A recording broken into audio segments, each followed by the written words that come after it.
देखिएगा क्या अपने पास क्वेश्चन दिया है। यदि स्लिटों की चौड़ाई का अनुपात दिया हुआ है, यदि स्लिटों की चौड़ाई का अनुपात क्या है, 4:9 है। वैसे 9:4 कहते ज्यादा अच्छा रहता, कोई बात नहीं, 4:9 है।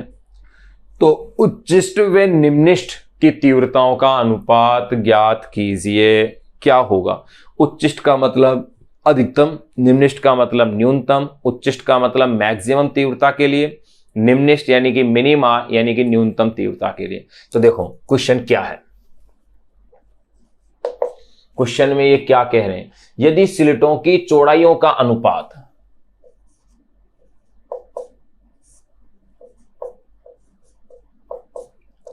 यदि स्लिटों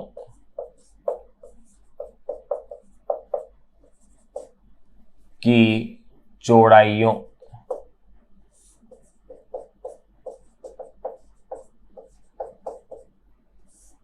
का अनुपात 4:9 हो, यदि स्लिटों की चौड़ाइयों का अनुपात 4:9 हो, तो उच्चिष्ट व निम्निष्ट की तीव्रताओं का अनुपात क्या होगा। तो उच्चिष्ट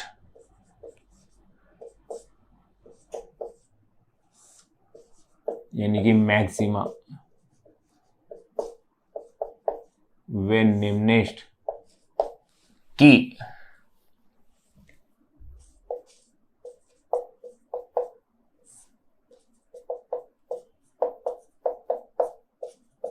तीव्रताओं का अनुपात क्या होगा। ये अपने पास दिया हुआ है। अब देखें इसे आप सोल्व करें। स्लिटों, देखो भैया स्लिटों कह रखा है यानी कि व्यतिकरण होगा, दो अलग अलग प्रकाश स्रोत हो गए, यानी दो अलग अलग स्लिट हो गई है। अगर एकल स्लिट होता तो एकल स्लिट में तो उच्चिष्ट निम्निष्ट अपन इसी चैप्टर में आगे पढ़ेंगे, फ्राउनहोफर विवर्तन आएगा। सिंगल स्लिट से जो है वो फ्राउनहोफर विवर्तन है, जो कि अलग कॉन्सेप्ट आएगा, a sin theta is equal to n lambda, वो अलग आता है। उच्चिष्ट निम्निष्ट के लिए इसका उल्टा हो जाता है, लेकिन अपन तो इसी क्वेश्चन के लिए बात करें। तो देखो भैया यहां जो तीव्रता आई होती है, मैं आपको बता दूं, वो स्लिट की चौड़ाई के क्या होती है, समानुपाती होती है। आई तीव्रता है और W क्या है, स्लिट की चौड़ाई है, यानी कि तीव्रता स्लिट की चौड़ाई के क्या होती है, समानुपाती, या यूं कह सकते हैं आयाम स्लिट की चौड़ाई के वर्गमूल के क्या होता है, समानुपाती। बिल्कुल, क्योंकि W is proportional small a का स्क्वायर, तो small a is proportional root of W हो गया। W का मतलब है स्लिट की चौड़ाई और I का मतलब है यहां पर इंटेंसिटी यानी कि तीव्रता। ये तो चौड़ाई हो गई, विड्थ हो गई, और ये क्या हो गई, इंटेंसिटी हो गई। ये क्वेश्चन देखो मैं इसलिए भी सोल्व कर रहा हूं क्योंकि अपनी बोर्ड की बुक में इसके आंसर को गलत दिया हुआ है। करेक्शन है उसके अंदर, क्वेश्चन में क्या करेक्शन है उसके अंदर, कि वहां इन्होंने जो इसको आंसर के फॉर्मेट में है वो थोड़ा करेक्शन है, हो सकता है नई बुक में करेक्शन कर दे, पुरानी बुक में ये करेक्शन था कि नई बुक के अकॉर्डिंग इसको चेंज करें, क्योंकि वहां इन्होंने क्या किया है कि जो स्लिट की जो चौड़ाई है यानी कि आयाम के समानुपाती लेकर के उन्होंने इसको किया हुआ है, जो कि सही नहीं है। अपन क्या देखते हैं कि जबकि एक्चुअल में होती क्या है, तीव्रता किसके समानुपाती होती है, W के, तो अपन इसी अकॉर्डिंग इसे देखते हैं। तो देखिएगा, इसलिए I1 अपॉन में I2 इजिकल टू, अब फॉर्मूला क्या बन जाएगा मेरे पास, W1 अपॉन में W2 हो गया, यही तो बनेगा।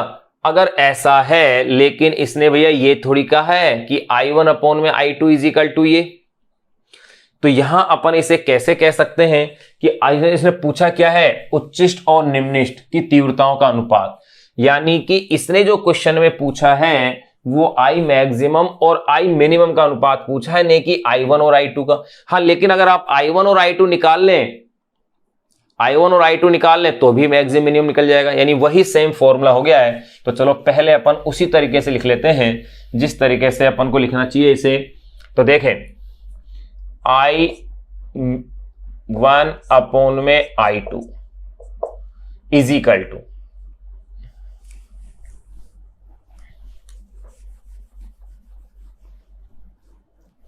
पहले तो मैं ये कह दूं, चूंकि I इज प्रोपोर्शनल W, इसलिए I1 अपॉन में I2 is equal to W1 upon में W2 इज इक्वल टू 4:9 आ गया है।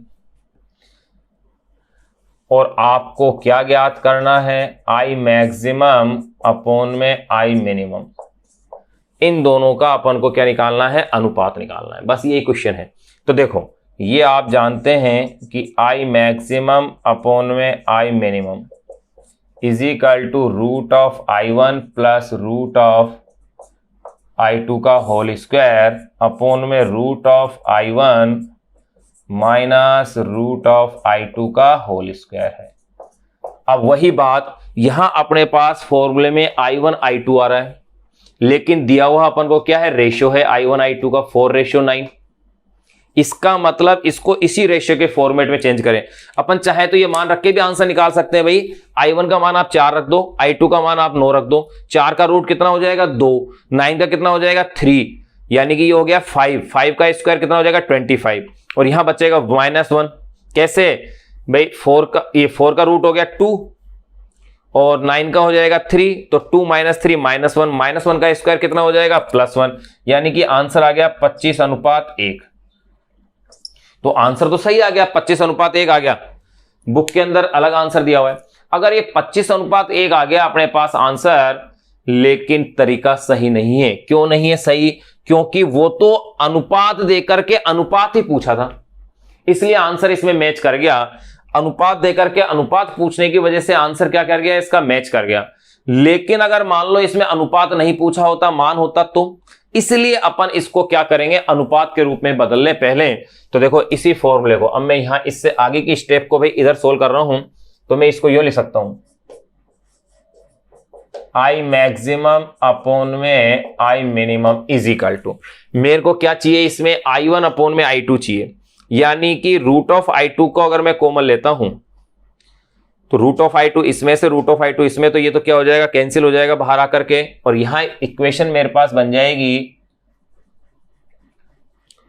रूट ऑफ I1 अपॉन में I2 +1, ये लो।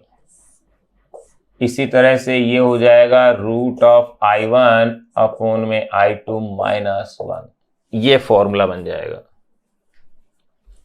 से ये फॉर्मूला हो गया। देखो बिल्कुल इसी को आप इस तरह से भी लिख सकते हैं। अगर ऐसा लिख दिया है तो अब आप इसके अंदर मान रख दीजिए I मैक्सिमम अपॉन में I मिनिमम। तो देखो रूट I1 अपॉन में I2, W1 अपॉन में W2 is equal to 4 upon में 9, रूट ऑफ 4 अपॉन में 9 +1, ये स्क्वायर अपॉन में रूट ऑफ 4 अपॉन में 9 -1।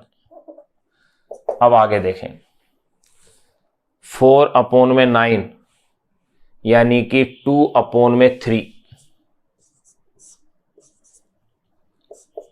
+1,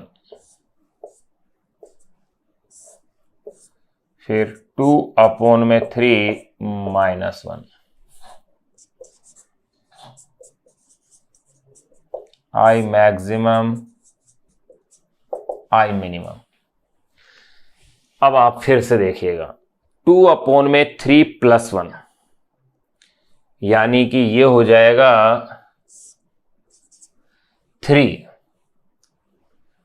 फिर ये हो जाएगा 2 + 3 यानी 5 अपॉन में 3। भाई 2 अपॉन में 3 +1, यानी कि आप इसको अगर ऐड करते हैं तो आपके पास ये वैल्यूज कितनी आती है। देखो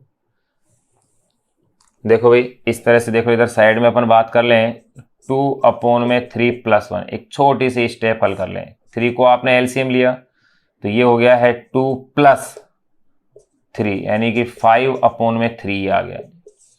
फिर आप सेकेंड इसकी भी वैल्यू हल करके देख लें, 2 अपॉन में 3 -1, ये लो 3 एलसीएम लिया, 2 - 3 -1/3 आ जाएगा। तो अपन यहां वैल्यूज रखते हैं। अब देखिए 5 अपॉन में 3, इसके ऊपर क्या है, स्क्वायर है, फिर है नीचे -1 अपॉन में 3, इसके ऊपर भी क्या है, स्क्वायर है। इसके आगे की स्टेप्स ये हैं, I maximum I minimum is equal to, यहां अब आप देखिएगा ये बन गया है 5/3, 3/1, माइनस का या होल स्क्वायर कर दिया मैंने एक साथ ही, 3 से 3 कैंसिल हो गए, 3 से 3 कैंसिल, तो ये हो गया 5 और -1 यानी कि 25:1। ये अपने पास इसमें क्या आएगा, आंसर आएगा 25/1। तो बुक के आंसर में करेक्शन है तो उसे आप देख लीजिएगा। यहां अपने पास ये एक अच्छा क्वेश्चन अपन ने इसको सोल्व कर लिया है। अब अपन नेक्स्ट जो टॉपिक शुरू करने जा रहे हैं वो है यंग का द्विस्लिट प्रयोग। सबसे पहले ये जाने कि यंग का द्विस्लिट प्रयोग का महत्व क्या है, क्यों ये प्रयोग किया। तो पहला महत्व तो यह है कि प्रकाश के व्यतिकरण को दर्शाने वाला पहला प्रयोग है। दूसरा महत्व यह है कि यह प्रकाश की तरंग प्रकृति को प्रमाणित करता है कि भाई प्रकाश तरंग के रूप में है, ये इसका महत्व था। फिर अपन बात करेंगे इसकी प्रायोगिक व्यवस्था की, फिर इसके प्रयोग के प्रेक्षण नोट करेंगे, प्रेक्षण में अपन क्या जो देखेंगे उन प्रेक्षणों की फिर अपन इसमें क्या करेंगे, व्याख्या करेंगे। तो यहां अपन ने 3 क्वेश्चन जो है अपनी बुक के अपन ने सोल्व कर लिए हैं। बाकी जो सोल्व एग्जाम्पल है उनको आप सोल्व करके देखें, जो कोई विशेष अच्छा एग्जाम्पल होगा उसे अपन सोल्व करेंगे। अब अपन यंग के प्रयोग की बातें करते हैं।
देखिए अब अपन इसमें शुरू करने जा रहे हैं यंग का द्विस्लिट प्रयोग या द्विछिद्र प्रयोग या द्विझिर्री प्रयोग।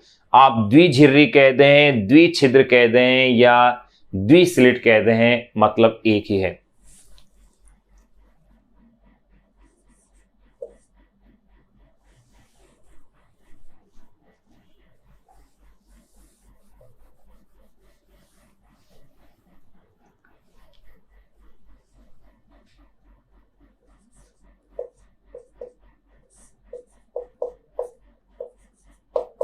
यंग का द्विझिरी, चलो यूं कर लेते हैं, द्विझिरी प्रयोग।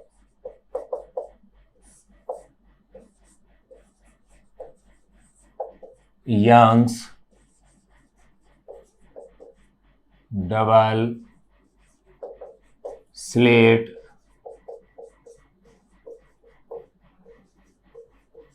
एक्सपेरिमेंट, या इसे ही अपन शॉर्ट में कहेंगे YDSE।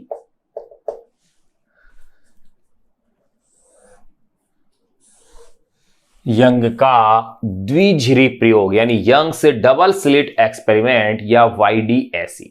तो सबसे पहले अपन ये जाने कि ये यंग का द्विस्लिट जो प्रयोग है इसका महत्व है क्या, उसके बाद फिर अपन इसके एक एक पॉइंट की चर्चा करेंगे कि इस प्रयोग का महत्व क्या है, क्यों ये प्रयोग किया गया। तो इसका महत्व अपन ये देखते हैं कि यह प्रयोग प्रकाश के व्यतिकरण को प्रदर्शित करने वाला पहला प्रयोग था, पहला महत्व तो यह था। दूसरा, इस प्रयोग से प्रकाश की तरंग प्रकृति की क्या होती है, पुष्टि होती है। तो देखें यंग का द्विझिर्री प्रयोग, यह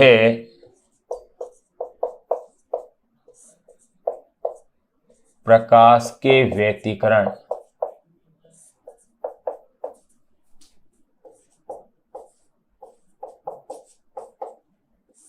को प्रदर्शित करने वाला, यह प्रकाश के व्यतिकरण को प्रदर्शित करने वाला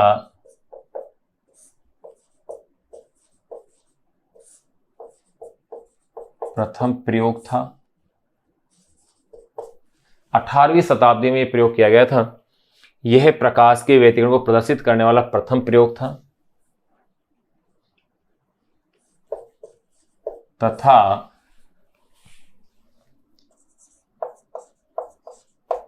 इससे प्रकाश की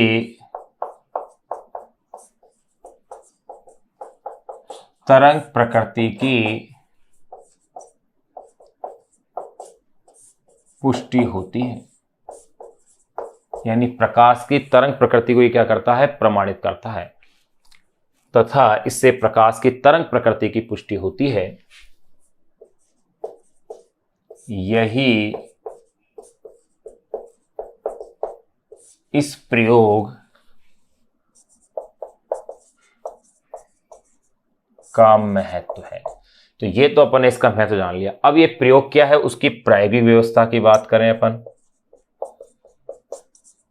प्रायोगिक व्यवस्था, एक्सपेरिमेंटल अरेंजमेंट। देखो पॉइंटों में बांट के पढ़ेंगे क्योंकि थ्योरेटिकल पोर्शन है, याद रखना पॉइंटों में बांटने से आसान रहेगा। पहला पॉइंट अपन ने प्रकाश के इस जो YDAC एक्सपेरिमेंट है इसका महत्व लिख लिया। फिर अपन लिखेंगे इसकी प्रायोगिक व्यवस्था क्या है, फिर अपन इसके प्रेक्षण नोट करेंगे, फिर अपन उसकी व्याख्या करेंगे। तो अलग अलग से पॉइंट बट गए क्योंकि क्वेश्चन भी उसी रूप में आते हैं तो अच्छा रहता है कि हो सकता है कि YDAC प्रयोग के प्रेक्षण बताइए, भाई उस प्रयोग में क्या प्रेक्षण हुए, 4 प्रेक्षण बताइए। उस प्रेक्षण में कोई से भी एक प्रेक्षण की क्या पूछ ले, व्याख्या कि भाई ऐसा उस प्रयोग के अंदर क्यों हुआ, या उसकी प्रायोगिक व्यवस्था का केवल चित्र ही पूछ लें क्योंकि चित्र पूछ लेना सब कुछ है। अब देखिए इसकी प्रायोगिक व्यवस्था में क्या था, इसमें इस तरह से क्या, किसी एक वर्णीय प्रकाश स्रोत से, ये जैसे कोई एक अपने पास कोई पर्दा है, किसी एक वर्णीय प्रकाश स्रोत से इसके ऊपर प्रकाश आपतित कराया। इसके ऊपर प्रकाश आपतित कराने के पश्चात यहां से फिर दूसरा एक पर्दा है जिसमें 2 छिद्र किए हुए हैं। दोनों छिद्र इस छिद्र से समान दूरी पर है, यानी इस छिद्र के बिल्कुल सीध में नहीं है, इस छिद्र के ऊपर और नीचे है, इस छिद्र के ऊपर और नीचे हैं, इसके सीध में नहीं है लेकिन इससे समान दूरी पर हैं, उनको रखा गया है। फिर एक अन्य पर्दा रखा गया है जिस पर कि व्यतिकरण प्रतिरूप को अपन देखेंगे। तो चित्र को बनाने से पहले थोड़ा सा अपन लिख लें क्योंकि फिर इसमें हो नहीं पाएगा इतना, तो अपन पहले उसको लिख लेते हैं प्रायोगिक व्यवस्था है क्या। इसमें एक वर्णीय प्रकाश को एक पतली स्लिट पर आपतित कराया जाता है। इसमें एक वर्णीय प्रकाश यानी कि मोनोक्रोमेटिक, ध्यान रखना अपन तो एक वर्णीय लिख रहे हैं और स्लिट लिख रहे हैं, जबकि यंग ने जब इस प्रयोग को किया था तो उन्होंने सूर्य के प्रकाश का ही इसमें उपयोग किया था, सूर्य के प्रकाश का ही उपयोग किया था, उसकी व्यवस्था अलग थी। लेकिन अपन अब वर्तमान वाली स्थिति के बारे में लिख रहे हैं। इसमें एक वर्णीय प्रकाश को एक पतली स्लिट पर आपतित कराया जाता है। इसमें एक वर्णीय प्रकाश को एक पतली झिरी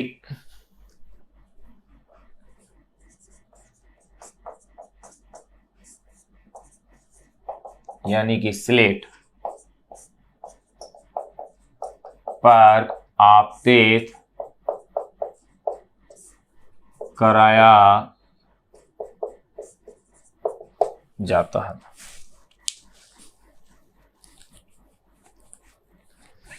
इसमें एक वर्णीय प्रकाश को एक पतली झिरी यानी कि स्लिट पर आपतित कराया जाता है।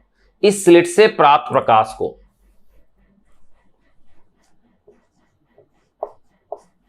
इस स्लिट कह दो या झिरी कह दो, इस स्लिट से प्राप्त प्रकाश को, इस स्लिट से प्राप्त प्रकाश को एक ऐसे पर्दे पर, इस स्लिट से प्राप्त प्रकाश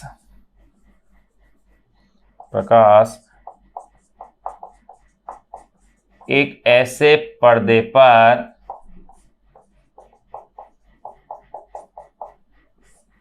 पर आपतित होता है। इस स्लिट से प्राप्त प्रकाश एक ऐसे पर्दे पर आपतित होता है जिस पर पास पास 2 पतली स्लिट्स S1 व S2 होती है, आपतित होता है। जिसमें पास पास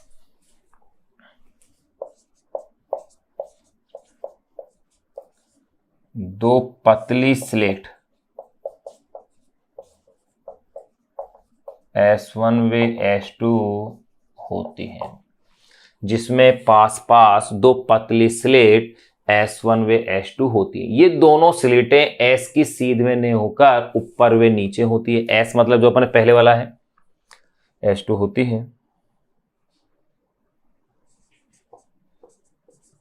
जो कि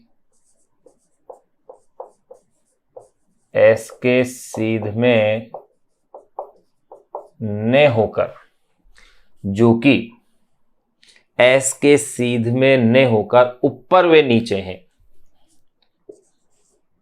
न होकर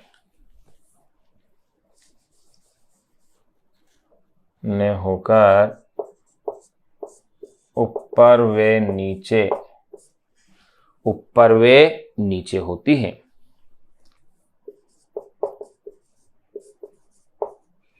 ऊपर व नीचे होती हैं तथा स्लिट S से समान दूरी पर ऊपर व नीचे होती हैं, जो कि S के सीध में होकर ऊपर व नीचे होती है, एवं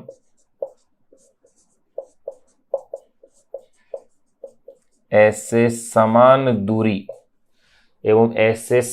दूरी पर होती है। अर्थात इसका मतलब ये है S S1 कह दूं मैं और S S2 कह दूं, दोनों क्या होती हैं, बराबर होती हैं। अर्थात S S1 is equal to S S2 होती है। अब ये जो स्लिट है दोनों अपने पास, ये कला संबंध स्रोत का इसमें कार्य करेंगे, ये अपन डिटेल से जानेंगे इसमें। अभी नेक्स्ट अपन पॉइंट पढ़ेंगे इसमें कि ये दोनों जो स्लिट हैं S1 S2 कला संबंध स्रोत का कार्य करेगी, क्योंकि इसमें आयाम के विभाजन द्वारा दो कला संबंध प्रकाश स्रोत अपने पास बन रहे हैं पर होती हैं। अब इसका चित्र वगैरह अपन बनाएंगे क्योंकि अभी इतनी जगह है नहीं, पहले इसको पूरा लिख लें। एवं S से समान दूरी पर होती हैं, अर्थात S S1 is equal to S S2 होती है। इस पर्दे से कुछ दूरी पर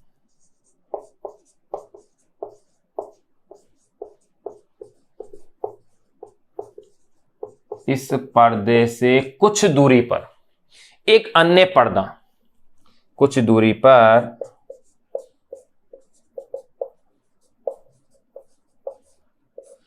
एक अन्य पर्दा व्यतिकरण प्रतिरूप देखने के लिए रखा जाता है। कुछ दूरी पर एक अन्य पर्दा व्यतिकरण प्रतिरूप देखने के लिए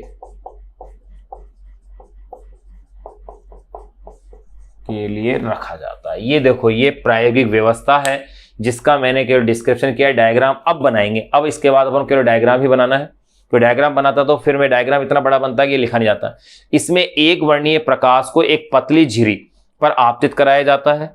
इस स्लिट से यानी इस झिरी से प्राप्त प्रकाश एक ऐसे पर्दे पर आपतित होता है जिसमें पास पास दो पतली स्लिट S1 और S2 होती है, जो कि S के सीध में होकर ऊपर व नीचे होती है एवं S से समान दूरी पर होती है, अर्थात S S1 is equal to S S2। इस पर्दे से कुछ दूरी पर एक अन्य पर्दा व्यतिकरण प्रतिरूप देखने के लिए क्या होता है, रखा जाता है। अब अपन इसका डायग्राम बनाते हैं और इसका डिस्क्रिप्शन देखते हैं जो अपन ने लिखा है, क्योंकि डायग्राम याद होगा तो ही ये याद होगा। फिर उसके बाद प्रेक्षण और फिर उसके बाद उसकी व्याख्या करेंगे।